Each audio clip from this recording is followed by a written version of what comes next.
their strategy for propaganda isn't look how good we are. It's more like, hey, look how evil Israel is. We have a long fight ahead of us. Here I am. Here I am. Here I am. And here I am. Here I am. And here I am. And here I am with Shai Davidai. My guest today is a Muslim-American U.S. Army veteran.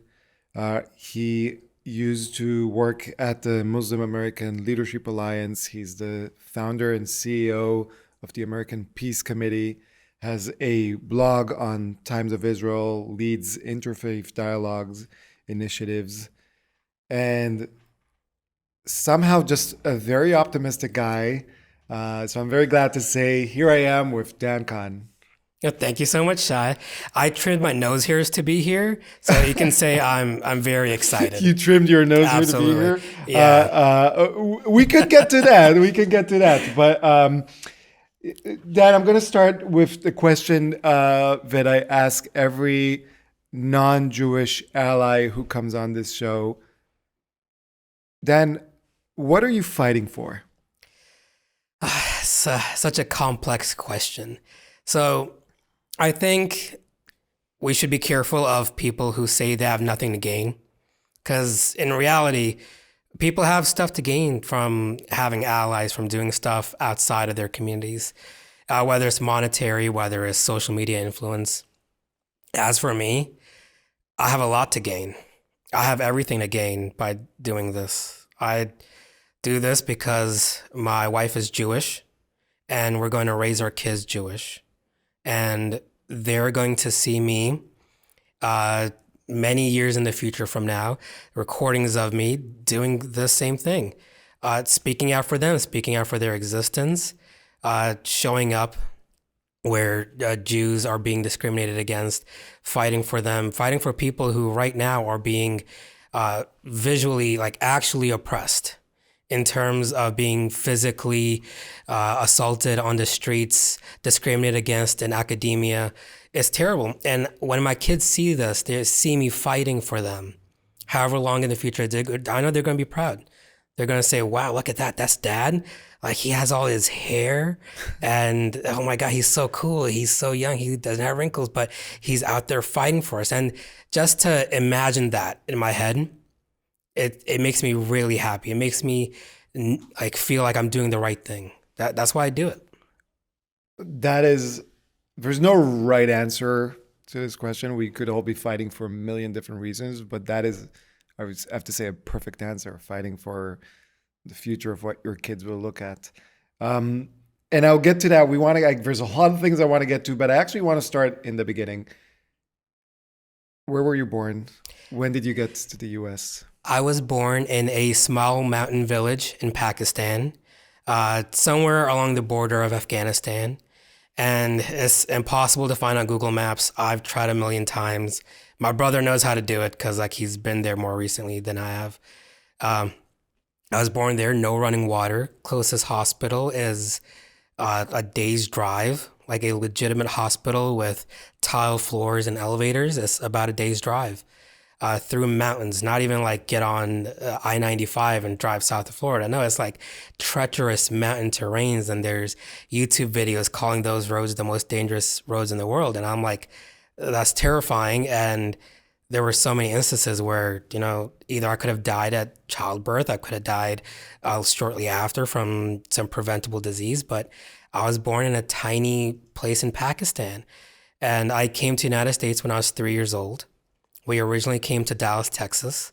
I loved it. I have cowboy boots on right now. I have a tattoo of a cowboy with like a skull on my arm. I don't know, a lot of Southern pride in me for only being in Texas for like a short amount of time. But yeah. What year was this? This was 1999. And you have an older brother? Yep. Older brother and older sister. Mm-hmm. Sister's the oldest, brother's the middle child. And he's excelled in everything. Right now he's a RN and he does amazing stuff. He's working like 16-hour shifts every single day. And it's amazing, like having grown up with him, somebody like that who's so hardworking. My sister is a lot like me, where I'm very laid back. I'm like do least amount of work for the most amount of gain, right? Because I'm like, that's how stuff should be done. It's like, I'm lazy. So my brother can do the hard stuff.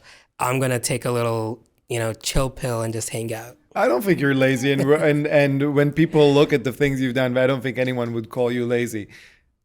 And that is another thing I want to get to. But before that, I do have to ask, the reason I bring up older siblings is your family moved here in 1999. You're too young probably to remember. You're 3 years old. 2 years later, 9/11 happens. How did it affect your family as newly immigrated family to the U.S., Muslim Americans? We didn't know what was happening because my parents loved the United States. They were very happy to be here. My siblings also loved it. We loved going to school in Texas. It was amazing. And I don't remember the day exactly, but I remember school ending early and our parents coming to pick us up early. And it wasn't a normal half day because for half days for students, you kind of look forward to it. You know what's happening. You know it well in advance because you've been in school for a few years and you're anticipating. But it was just out of nowhere. Tons of parents flooding the parking lot, picking up kids. There was crying. There was commotion. It wasn't normal. It felt like the vibe was completely off that day. And we get home and my parents are watching the news and my siblings and I are just, hanging out, trying to ask our parents like, hey, what's going on? And that's really all I remember. But after that, living in Texas for new immigrants, my parents had thick accents and they struggled to find work after that. They struggled to find work. They struggled to make friends. They faced harassment when they went out because my mom wore a hijab. And my dad is visibly Pakistani. He looks more Arabic than he does Pakistani, because it's more towards Afghanistan. But people could tell, hey, these are immigrants. They're brown. They have little brown kids. And the hatred was really, really palpable in Texas right after it happened. So it was because of that we moved to New York City. Do you remember how your parents mediated that to you, to explain to you what's going on in the world and why you have nothing to do with this, but all of a sudden you're a target? Yeah, it was explained through what Islamophobia is considered to be. These people are afraid of Muslims. They're afraid of different cultures. They're racist, xenophobic, whatever it is. That's how they explained it. You moved to New York City, and how was the move? It was scary. We hopped in our tiny little 2001 Ford Escort. Tiny little car. Back then, it seemed like a normal car. I used to have a Ford Escort. They're tiny. And now, come on, I'm not a small guy. And I was this size in high school. So after a little bit, it became a really tiny car. But we piled in that car. We packed up all our stuff in a little U-Haul trailer. And we made our way up. I remember some things, I remember lakes and rivers and giant semi-trucks, and me and my brother would be fighting in the back seat, and my mom would be like, stop fighting, you're gonna distract your dad and he's gonna crash and we're all gonna die. And I'm like, that's a little exaggerated, but okay, we'll stop fighting. So it was a lot of fun. We made a few pit stops, stopped at motels, but it was a fun little road trip up here. And when you got to New York City, and I assume it was a very different experience, what was it like being a Muslim-American Pakistani kid, an immigrant after 9/11 in New York City? It was a lot easier than Texas. A lot easier.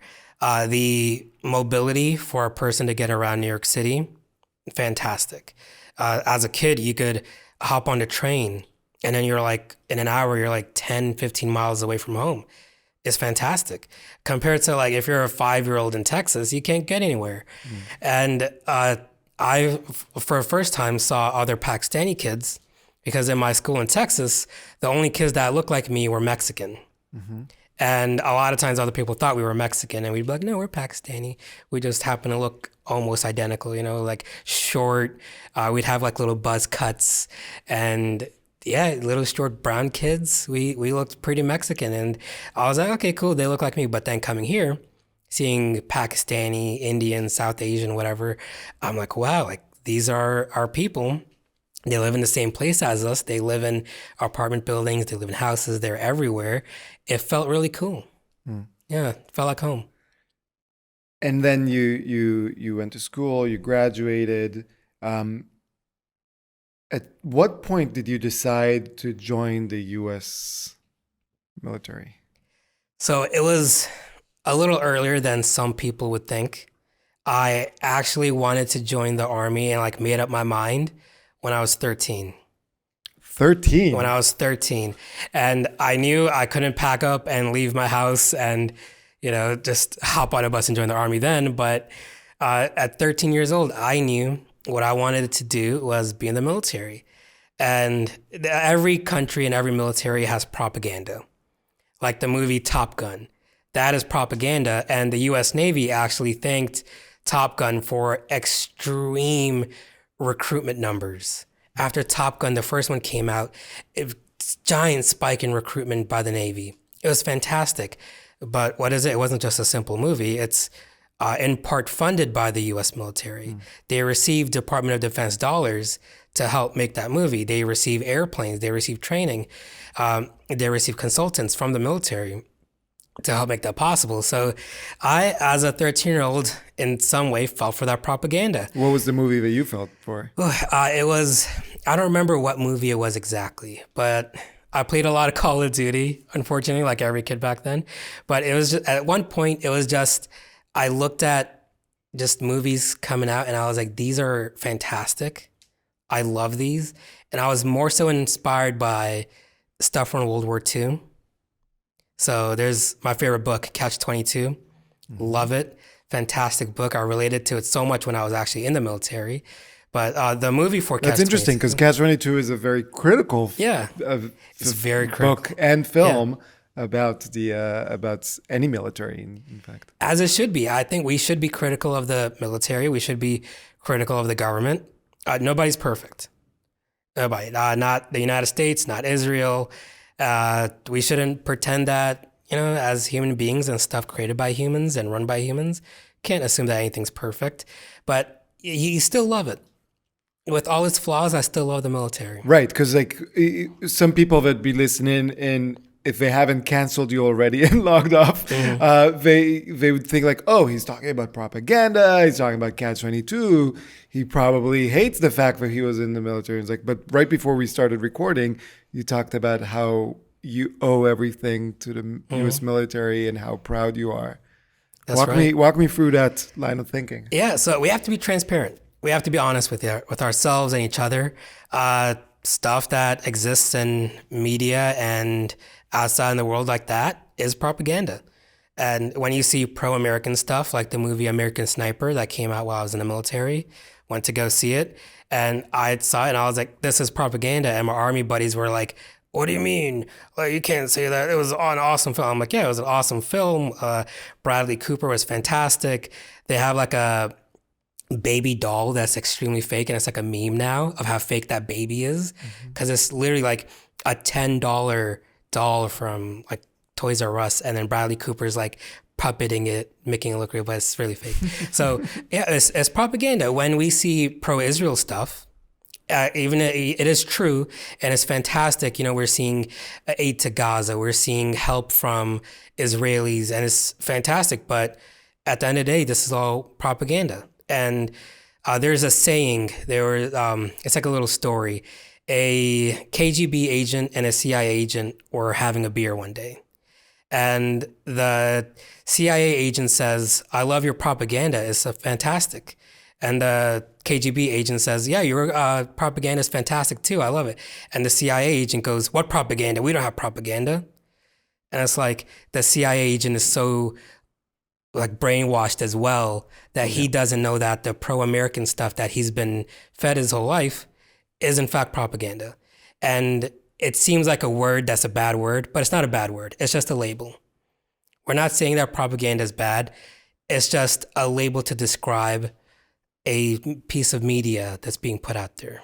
So how do you differentiate between like the bad, capital P propaganda and the more educational, informative, the positive, what you would call propaganda?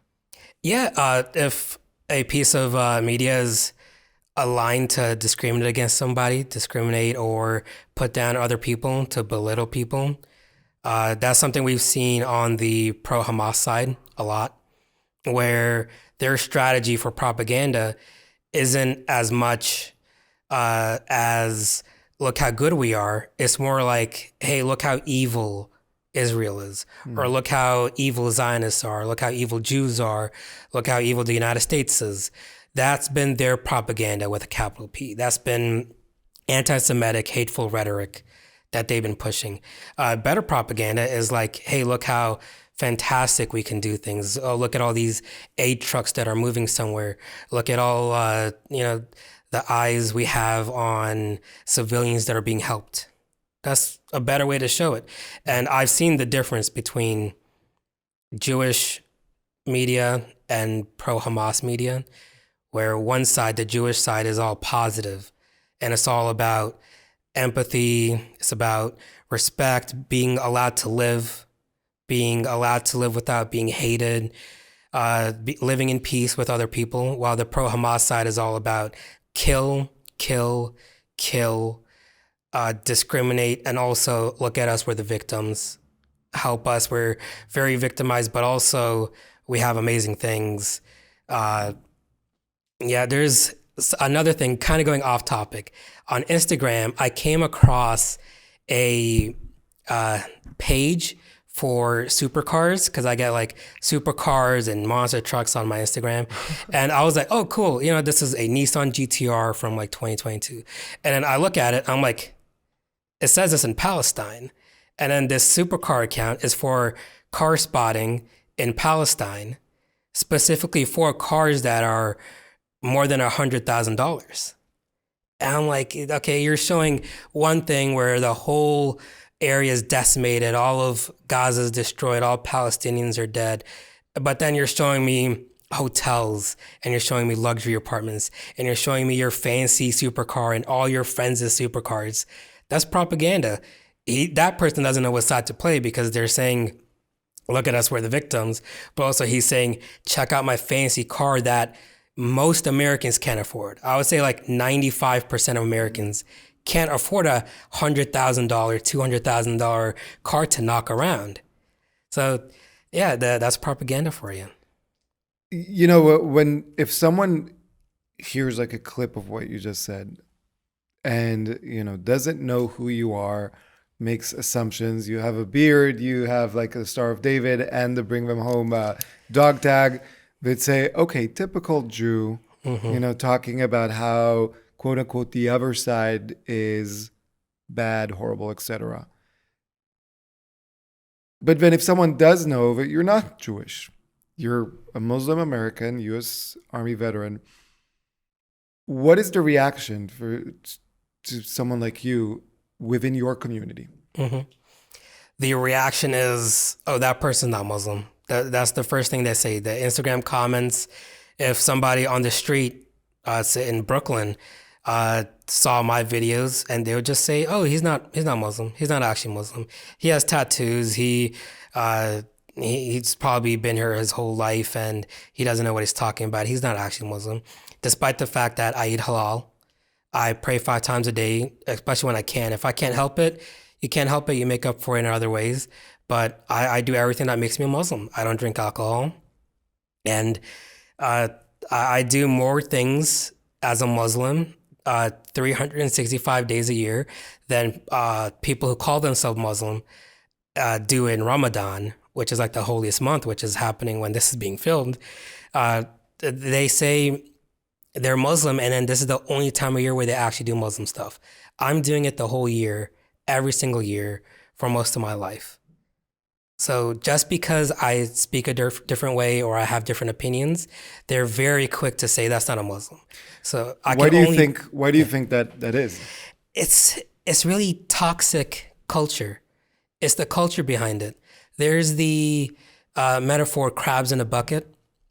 So if you put crabs in a bucket while you're fishing for crabs, you don't have to put a lid on the bucket, because as long as you have two crabs in there, they'll keep each other inside. One crab tries to crawl out of the bucket and he could easily make it. What happens is the other crab grabs him and then pulls him back down, keeping him trapped in a bucket. And then the more crabs you have in the bucket, the better. They keep themselves in there. They retain themselves into this hole. They don't know what's happening. They don't know that they're gonna go home and turned into stew or sold at a market. They don't know that. They just keep each other down. And that's the analogy I use to describe Muslim culture. They don't want to see other people succeed. And the second somebody starts succeeding or doing something different, they're labeled as not a Muslim. They're just not Muslim. Okay, then what am I? I'm not atheist. I'm not Jewish, even though I wear the Star of David, which was a gift from my friend Andy. I do everything as a Muslim. So just because I don't agree with them makes me not a Muslim. It's really toxic. And in your experience, because obviously polling surveys are complicated, how many people like you are there out there? So outspoken, I would say about just a handful. Like out of the billion. And what about, if you got them like anonymously, behind the scenes, tell me what you really think. Absolutely. I get DMs from people. I was at a little speaking event with Mazi Philip, who you've had on the show. She's fantastic. We were speaking at Stony Brook together, and there was a protest in the audience towards us. They had little wanted posters made of our faces. It was a little scary, but I stayed calm. Mazi, former IDF, so she's like a soldier right there with me. So I felt very safe. Thankfully, the police was also there, and they escorted them out afterwards. But after this event, because I spoke at the event about empathy constantly, like we need to be empathetic and understanding. When they would interrupt me to speak over me, I would stop. I would cross my arms, cross my hands, be like, okay, I'm going to let them speak. I'm going to let them read their notes, because they were reading off like cue cards. Read your thing. And then after they were done, I said, thank you. I thanked them. I said, you're heard, you're seen. I believe you. I believe that these are things you believe. And then I just made my counterpoint. And then that was it. After that event, people reached out to me anonymously through my DMs and my little email. They messaged me saying, hey, I was one of the protesters. I was one of the students there. I didn't agree with the pro-Israel stuff, but thank you for being respectful. Thank you for hearing us out. And I was like, this is fantastic. This is a step in the right direction. I don't need them to be super pro-Israel. I don't need them to be pro-Israel at all. Just as long as they're not super hateful, as long as they're not violent, as long as they're not anti-Semitic, that's a step in the right direction. So I would say the majority of Muslims are peaceful. The issue is they're controlled by the small minority that is extremely violent. And those extreme people have ingrained themselves in high up positions in government and in positions of authority like law enforcement, the military. So if you speak out, or if there's even a hint that your opinions differ, it's not like and here in the United States where they just call me non-Muslim. There, it's a death sentence. So they're terrified. They would be killed. Their family would be sent to a labor camp. That would be it. So the billions of Muslims out there, they're terrified. So how do we change the script? I don't think it's going to happen in our lifetime. I think this is a problem that's existed for centuries, and it's going to exist for a little bit longer than we're going to be alive, but we can really push it in the right direction. We have to uplift voices of peace, voices of coexistence. My whole thing is that I don't want people to agree. I want people to disagree. I want everybody to disagree on fundamental things, because a true peaceful society isn't one that's homogenous in thinking. It's one that has diverse ideas, but lives with those diverse ideas and opinions peacefully. When we're not at each other's throats, when we're not trying to burn down synagogues, when we're not bombing each other, when we're not going tit for tat like it's some sort of video game, that's that's going to be something better. That's really what we're working towards. And when you and I have this conversation, and hopefully it inspires other people to come to the table, to be, hey, I'm not going to agree with you on stuff, but I'm going to listen to you. And that's all we have to do. We have to live with each other. We have to listen to each other. We just can't be violent about it. But unfortunately, there are many violent elements right now in society. And you wrote a very interesting, I'd call it an op-ed, called My Generation Failed in Activism, which is very interesting because it resonates with me, and I think with many people, and I'm just over 10 years older than you. I'm 16 years older than you. But I feel like I couldn't say that because it would be like the older guy saying, you guys don't know what activism is. But you're talking about my generation. So meaning your generation failed in activism. So what is that failure, and why are we there? So it's a failure because we're advocating for stuff that isn't peaceful, and we're doing it in a means that causes violence and is just inherently destructive. That's not activism. Activism isn't attacking people or berating them. It's terrorism and bullying. That's what's happening on campuses and on the street.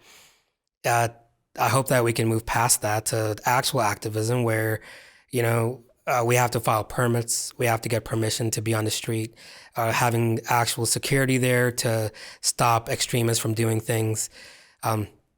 Writing letters, contacting politicians, voting is extremely important to me for mostly local elections, because local elections is where the change happens. And we know with the Electoral College, that's a whole nother podcast. Yeah. Oh my God. And hopefully not mine, because that's a cancelable offense. Oh my God. Yeah. The true activism is not what we've seen. My generation has unfortunately been very susceptible to the wrong type of propaganda, one fueled by hate. And they've used their energy in non-constructive ways to demean, demoralize, put down other people, especially when it comes to faith. If you're going to do that, if it's something like, if a person's like a mass murderer, okay, cool. Like the protest is going to look a little bit different than if you're, going out and trying to burn down a synagogue. That's not protesting. And those are young people doing stuff like that. Those are young people at college campuses who are encamped, who are assaulting other students, who are assaulting police officers and security staff, destroying buildings on campuses. That's not activism. It's a failure. Let me play devil's advocate. Okay. And I say that in advance because I do not agree with what I'm about to say, but because you like to disagree, and I do too. Younger people might say, no, that's exactly activism. What we have been doing, or previous generations have been doing in the past, is not working. If you don't take over buildings, if you don't act in a more dominant, violent manner, nothing changes. So yes, voting is important, but we want a fundamental change of the entire system. They call it the system of oppression that needs to be burnt down. Mm-hmm. When they say something like that, I'm going to do exactly what I did now. I'm going to listen to every single word they said, and I'm going to take it seriously. I think that's one of the issues of older generations and even people in my generation. We aren't taking each other seriously. And when people say stuff like that, it's written off. And when somebody doesn't feel like they're being taken seriously, they're going to resort to more extreme actions. They're going to show you through their actions, hey, you need to take me seriously. So when someone says something like that, I encourage people to be like, hey, I hear you. And I believe what you're saying. Like, that's something you believe. So, yeah, going to that point, I completely disagree, because in the long run, it is making their effort meaningless. People are looking down at them. They're not seeing them as people worth listening to. When they resort to violence, the media completely changes the narrative. The media is going to portray them as violent protesters who don't have real demands, who aren't worth listening to. But if they came to the table peacefully, if they came to a negotiation and actually spoke at a human level without resorting to violence, they would be taken very seriously. They'd be like, hey, I'm somebody worth listening to. I don't want to damage property. I don't want to resort to extremist stuff. Like, hear me out. That does work compared to when they go out and they destroy stuff. They're going to just be seen as vandals. They're not going to be taken seriously. And that's what's happened with Trump calling Gaza Lago, or like all the Trump memes of him taking over the Gaza Strip. We can thank the pro-Palestinian protesters for that. I thank them for that, because the pro-Pally people are the ones that made that happen. It is because the pro-Palestinian people weren't willing to listen to us, to listen to peaceful voices that they disagree with. Instead, they resorted to taking over buildings. It is because of them that Trump was able to say, hey, cool, these are just extremists. These are just people not worth listening to. We're going to write them off. We're not going to listen to a single word they're saying. They're not going to be negotiated with. They're not going to have any say in what's happening. We're going to do whatever we want. That's what happens when you take over buildings. That's what happens when you resort to violence. People aren't going to listen to you.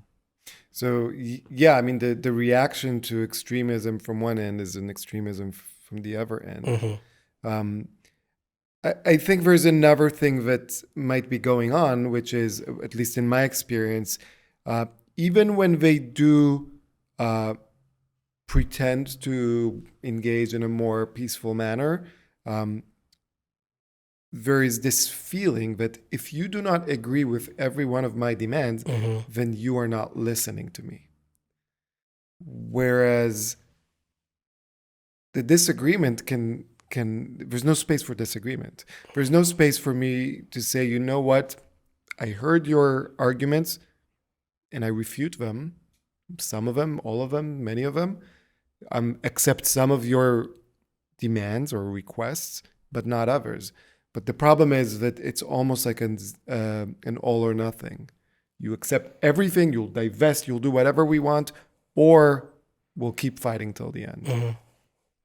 Unfortunately, they're going to learn the hard way that you have to negotiate with each other when you're an adult.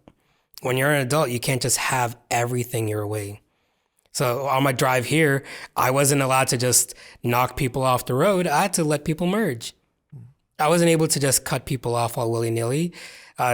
We should say we're in New Jersey. In New York, you're allowed more, but yeah. Driving's a whole other thing. Oh, my God. So when we come to things like that, when you're an adult, you have to negotiate. You have to meet people halfway. When, if you make a demand, you make it a little bit higher. Like in Shark Tank, you ask for $50K, even though you'll settle for like $25K. It's like that. You make a demand, but you have to be willing to negotiate. And when they don't, they lose everything. Because their mentality of all or nothing, they're going to get nothing. Because they're not in positions of power. They're not in government. Right now, it's Trump's administration. Right now, the college administrations are taking, they're putting their foot down. They're taking it more seriously.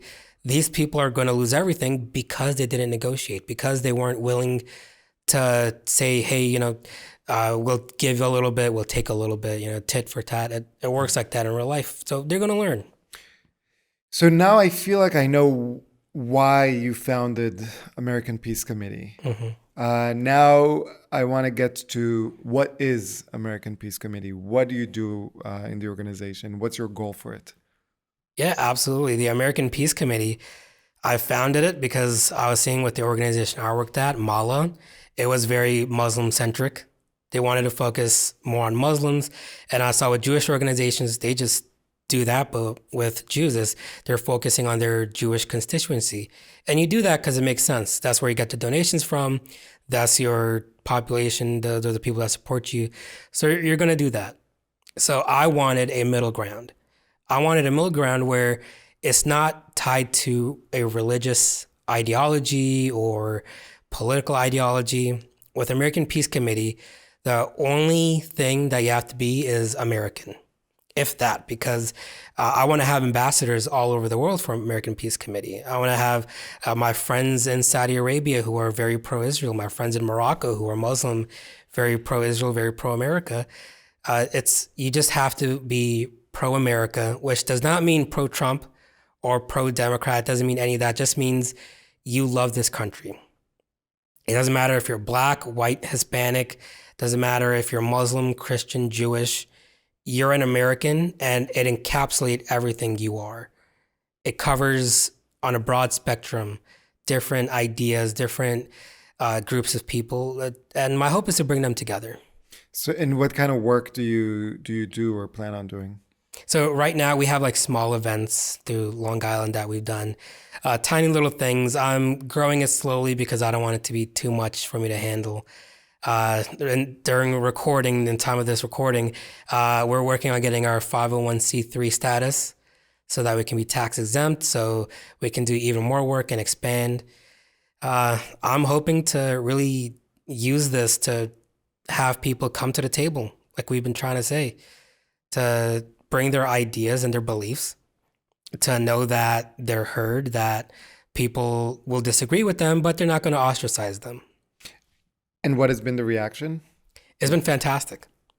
It's been fantastic. It's been a little overwhelming because people are really looking forward to stuff. And right now my team is tiny. It's just myself and a handful of people in like a group chat trying to get stuff done.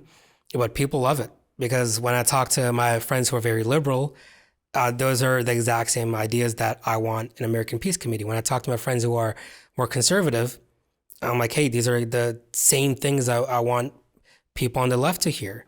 We have so much in common and we have so many differences, but our differences are only there because we have different ways of achieving the same goal.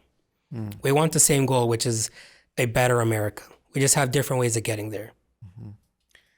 Right. That is part of the thing that really amazes me about the United States. And it's partially because of the two-party system, and it's partially because of the identity of politics here. But as someone who came here from the outside, and though I've been here for 15 years, I still feel a little bit like an outsider. Sometimes I just want to tell people, can't you all see that you all want the same thing? You may disagree on how, but you're fighting. Like, everybody wants safer streets, fewer guns. Everybody wants more liberties. Everybody wants that. Now you disagree maybe on how but how is that not clear? It's so obvious. We want to be safer. We want a better economy. We just have politicians who built their careers off of their constituents fighting other people. So that's what American politics is really based off of. It's based off of fear-mongering and just media perpetuating different ideas. It's tough. I hope that, with American Peace Committee, we can show people that we want the same thing. And so, staying in the same vein, I want to talk about your interfaith initiatives. And I'll tell you about myself on the end of October 2023. So very early on, my wife and I met a Reform rabbi in Manhattan. And I asked him, can you facilitate a meeting between me and some imams? Because I already felt that things are going on the wrong direction, and this is the opportunity before it gets too late. And the rabbi said something that was very unfortunate. He said, theoretically, I have many people because I've been in many interfaith initiatives and groups. But since October 7th, they have been basically non-existent. Now it's been a year and a half, maybe things are back. But why do you think that's the case? That the fault line here is not democracy versus terrorism, or it's not Israeli versus Palestinian, but it's Jewish versus Muslim? I think that after my time working at Mala, I saw that all interfaith initiatives pre-October 7th were just for show. They were just cash grabs. They were just to get people together for dinners and interfaith iftar, interfaith Shabbat. It was just for show. It was completely meaningless. Because what is all that interfaith work worth if it hasn't resulted in anything? If it was actual meaningful conversations and community building and learning about each other, being friends, making friends who are different faiths, if it was actually about that pre-October 7th, we wouldn't be in the situation where we are now. Because as far as I know, almost all interfaith programs have been completely defunded. So how do you build a genuine, devoted interfaith attempt or initiative? We cut the BS. I love that. What's the BS? The BS is, again, pretending like we're all the same. It's pretending like we're homogenous, that we're all friends and we agree on everything. We have so many things in common. That's the BS. That's what interfaith programs were pre-October 7th. It's like, look at us, we're all friends. They weren't friends. People at those little conventions, those little dinners weren't friends. They were just dudes in business suits trying to make a quick buck off of Jews and Muslims. They didn't care about each other. So that's where the BS is. We're going to cut that out. Let's get people together who disagree. Let's get people together who might not like each other, who say like, oh, I don't like what Jews are doing. I don't like what Muslims are doing. Let's get them together. Let's be actually interfaith, acknowledge our differences. Know that it is our differences that make us great. Like those are the things that make us individuals, that make us Jews and Muslims. We're not all some gray blobs meshed together. We look very different. We act very different. We need to embrace that. And you walk the walk. So where'd you meet your wife? Oh my God. So it all started in 2019. She was just one of my brother's annoying friends. I never thought anything would have come with that. I was like, oh, she's just, Wait, is your brother annoying or is your wife annoying? Or she was annoying? They're both annoying. Okay. They're both annoying. They went to college together and they're part of like tons of student government things. Again, I'm lazy. So I was like, I'm not doing any of that. I'm doing my homework. I'm going home. I'm coming to school. That's all I'm doing. My brother and her constantly like tons of like school activities where they're having barbecues. They're participating in like graduation services where they like hand out caps and gowns to graduates. They went on like tons of like field trips. And eventually, like I didn't have a lot of friends coming out of the Army. All my Army friends either stayed in the Army or went to like their separate ways. We still keep in touch, but my ones from Texas, they're not moving to New York. Like they're not moving to New York, giving up all their guns. They're not doing that. So yeah, me and my Army buddies separated. So I needed new friends, and my brother was like, hey, why don't you come out with me and my friends? And I thought my wife was at that time just my brother's friend. I thought she was just an annoying little person. I'm like, oh, she's cringe. I'm never going to hang out with her. And then eventually we hung out as a group, like 5 people at a time. Then eventually it was like one-on-one. It was like, hey, we have some stuff in common. Let's hang out as friends one-on-one. And then one night she asks my brother, hey, can I ask out your brother? Like, he seems really cool. We flirt sometimes. He's super nice. And my brother said, no, don't do it. He doesn't like you. He flirts with anybody. I don't do that. I don't flirt with people. So he was like, he flirts with everybody. That's just him. It doesn't mean anything. And then I like, I actually liked her. So yeah, I don't flirt with people like that. So I actually meant what I was saying to her. And she was like, okay, so I have your permission to say yes. And he was like, yeah, sure, go ahead. So she asked me, we were at medieval times. We had a little dinner. And then afterwards, she like asked me out on like a formal date.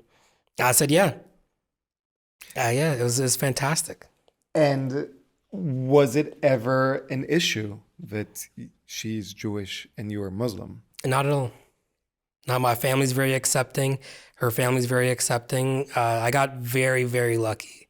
I consider myself one of the luckiest people in the world.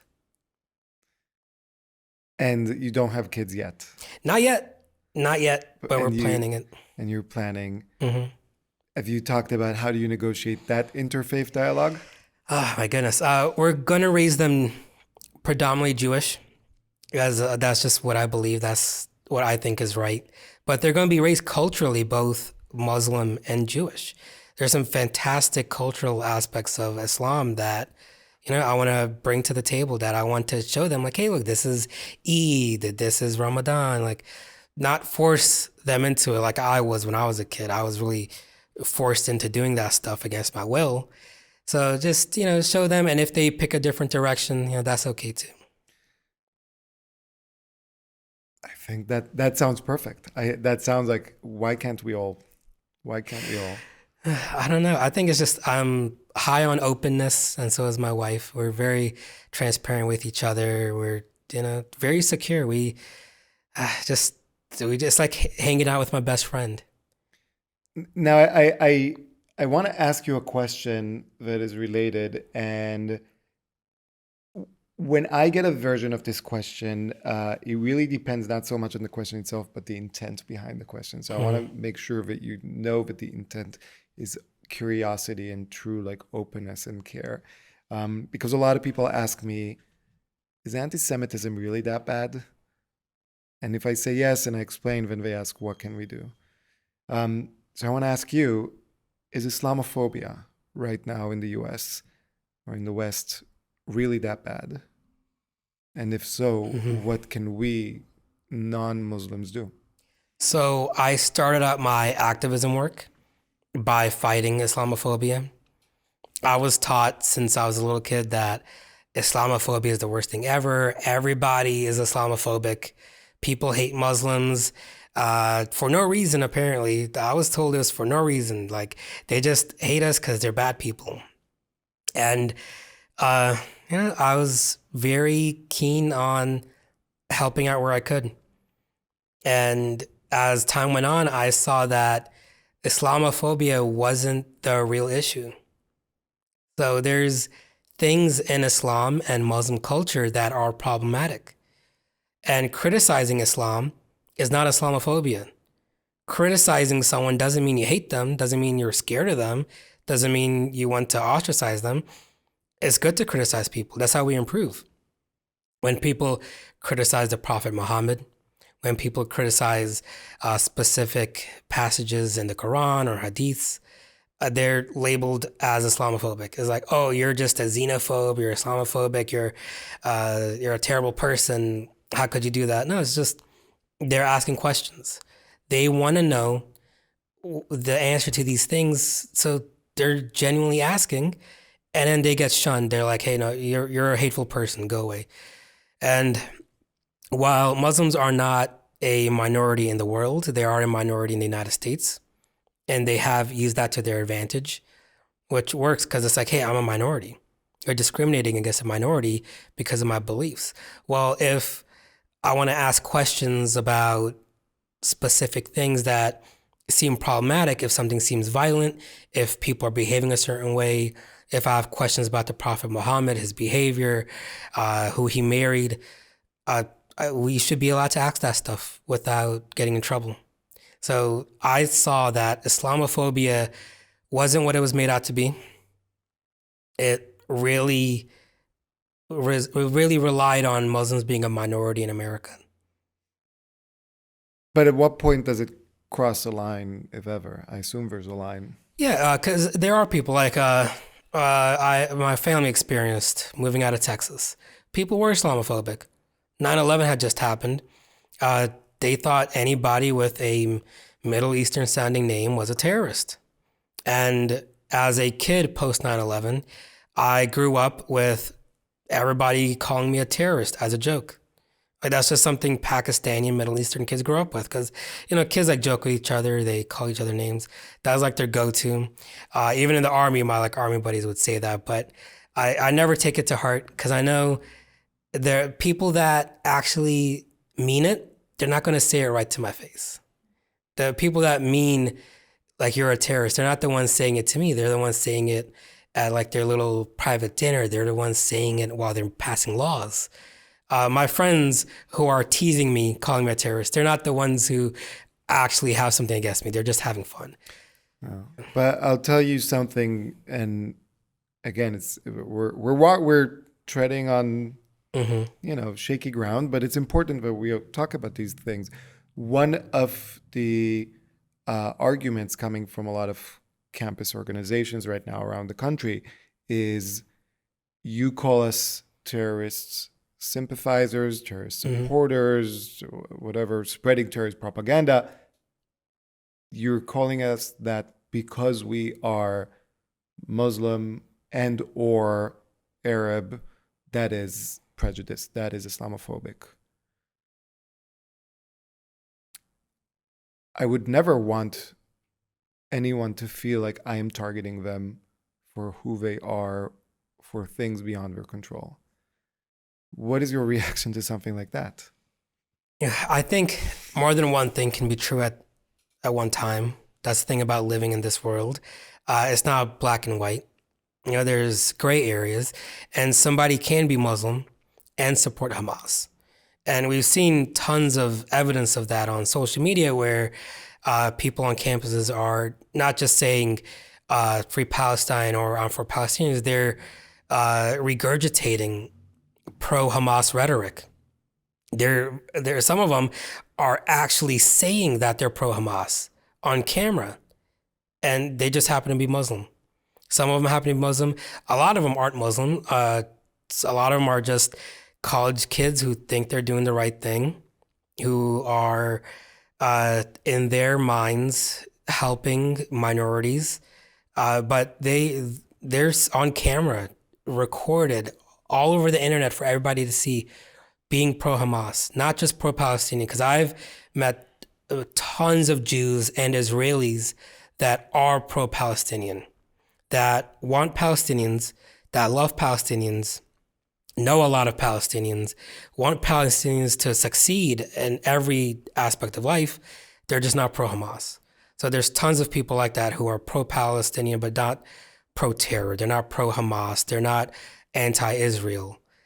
I think the college students have made that distinction. They've told us that they're pro-Hamas, and we're taking them seriously. Which brings me to the last question, which is, what is the grifter identification guide? So this goes back to what I was saying earlier. We need to be careful with who our allies are. We need to be very careful of people that say they don't have anything to gain. Because as for me, I have everything to gain, currently and for the future. A lot of what we do relies on positive reinforcement. So whether that's praise on the street or praise in our Instagram comments and DMs, when we open Instagram and we see a flood of likes and comments or views, that's all positive reinforcement going to our brain and, sending chemicals saying, hey, this feels good, keep doing it. So when someone gets caught up in that and they don't really know what they're doing, they might pick a side they don't know everything about. So we've seen that with, I don't know if I'm allowed to name them, but... You're allowed to do whatever you want. This is not a show where we cancel people, okay. But you're allowed to do, yeah. Okay, this one very famous pro-Israel person was walking across a campus in California, I believe. And people thought he was a Zionist, and they tried to fight him, and he had his daughter with him. And they tried to cancel. They're like, hey, are you pro-Zionist? Get out of here. And he was recording himself. It went very viral. He got a ton of support from the Jewish community. And just a few months ago, turned out that, he never really believed any of this stuff. He had a trip to Israel that was fully paid for. He had tons of stuff. And then there's like pictures of him with like pro-Pally shirts, going back and forth even with unrelated stuff. Like he was pro-Trump and then he was pro-Harris. He was pro-Trump. He was pro-Harris. Like just make up your mind. So we've seen that. And I don't want people who are genuine to feel like they could be next, that they can be attacked as a grifter, because that's going to discourage people from speaking out. If another Muslim person speaks out and people are like, oh, you're just a grifter.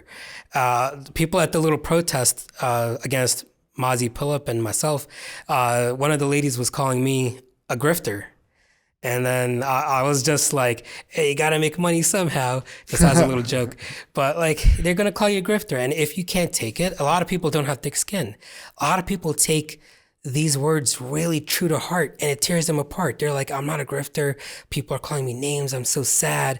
My wife is like one of those people who takes things very personally. And she's like, if I was you, I would be crying 24/7. Cause like she's seen like my DMs, my comments, she's seen how like people act, like the videos people have made of me. She's like, if I was you, I'd just be crying. And I'm like, no, I think it's fun. You got to have fun with it. We're just here for a little while. So you can't take everything so seriously. But I'm going off on a tangent. I want people who are true in their beliefs for allies to know what a grifter looks like, for people that we support, for them to know what a grifter looks like, so that they can call people like that out before they get too big and before they use us for our resources just to fund some career they're trying to establish. So what does a grifter look like?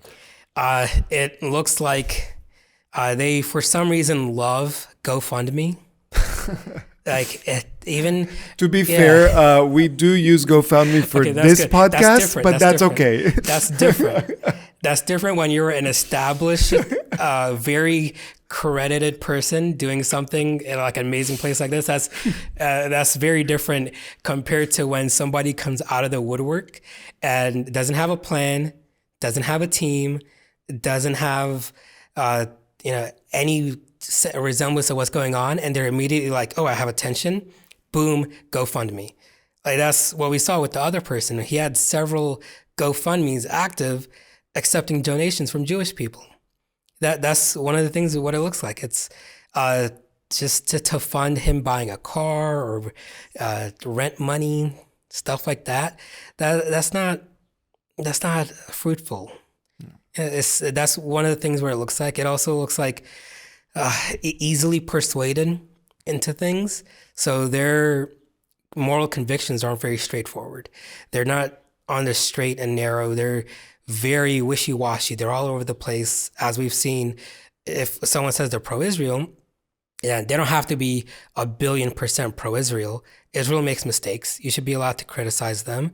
But you can't just constantly be back and forth being pro-Palestinian, being pro-Hamas, and then being anti-Israel, and then go back to being pro-Israel. If someone's doing like that, constantly changing beliefs that should be, decently hard to change, it should require a lot of evidence to change your beliefs if they're that deeply rooted in a topic that's so polarizing. If they change them so easily, they're probably a grifter. So everyone should be a little bit more alert, but also don't be too suspicious of everyone, because there's a lot of incredible people out there doing a lot of important work for the good reason. Absolutely. There needs to be a balance. People need to understand that, that some people are actually in it for the right reasons. Some people are in it just to fund themselves. All right. So I end every episode with the Here I Am lightning round. And God. You get the non-Jewish version. Danyal Khan, what is one thing people don't know about you? Ooh, oh my God, that's tough. I feel like I'm so transparent. I have 2 cats, Latka and Kofta. Wait, her name are Latka and Kafta? Yep, Okay. Latka, just to be the Jewish part of my family. Kofta, the Middle Eastern Muslim part of my family. They're really cute. They're really sweet. Do they get along together? There's They're interfaith? Yeah, they love each other. And again, they're so different and they still love each other. It's so cute. They're the best little boys. I kind of feel like you have to write a children's book about interfaith called Latka and Kafta. I should. I'm going to steal that. I'll give you some credit, but yeah. What is one thing people don't know about Muslim Americans? Ooh, we're very diverse in our thinking. We're not a monolith. And Muslims showed this past election in 2024 that they vote for people on the left, they vote for people on the right, that their votes can change. They're up for grabs in some places. We're very different people, and we can use that to help change minds and bring more people to the pro-America, pro-peace side. What is your favorite curse? Oh my God. Am I allowed to say it? Yeah, of course. Oh my you God. have to say it with passion. Cunt. Oh my God. I'm gonna get so canceled. Oh my God. Thank you for canceling me. Okay, but there's a story there because you did ask, am I allowed to say it? Yeah. So when I'm driving, I am not the same person. When I'm out here, I'm doing interfaith work. I'm like speaking to Jews, Muslim, Hindus, Christians. I love everybody, right? My whole thing is empathy, respect, care, listening to people, being super empathetic, almost to a fault. But when I'm driving, not the same thing. That C word, see you next Tuesday, you cut me off, I'm going to cut you off right back. I'm going to find a way. I'm going to dedicate the rest of my drive to finding a way around you to cut you off too. So one of my things is I want to get into stand-up. The thing that I like about what you just said is that I mean, like myself, you are a Middle Eastern driver. Yeah, absolutely. So you want to get into stand-up? I want to get into stand-up, and that's one of my bits because I was telling this to my friend, and he thought it was absolutely hilarious. So I started writing it down on my phone about like how I'm like a nicer person on the outside, but then when I'm driving, there's like a whole thing I wrote on my phone about it. But it's very true. That is the C word. Oh my God, there's even coming here, there were some terrible drivers.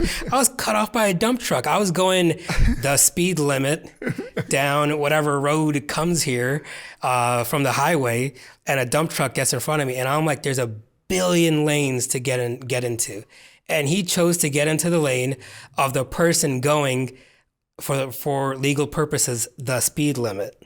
So I have to say, you're allowed to say this. Okay. The dump truck driver probably is Islamophobic. Unless your wife was driving and then he's anti-Semitic. Yeah, I think he was definitely Islamophobic. He saw a Middle Eastern man and he was like, I'm going to ruin his day. When was the last time you cried? Last time I cried? So another difference between like my wife and I, my wife is not afraid to cry. She's very open with her emotions. She wishes that I was as well, but I really don't cry that much. Last time I cried was, I think 2021 when my mom passed away. Oh, I'm sorry.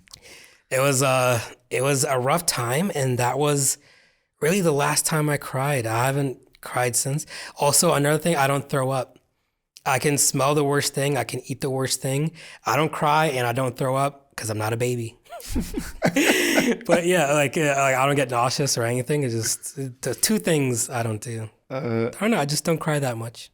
I would say there are different things that differentiate between myself and a baby, mostly diapers. If you could be invited over for Shabbat dinner with any Jewish person in history, dead or living, who would that be? That's an amazing question.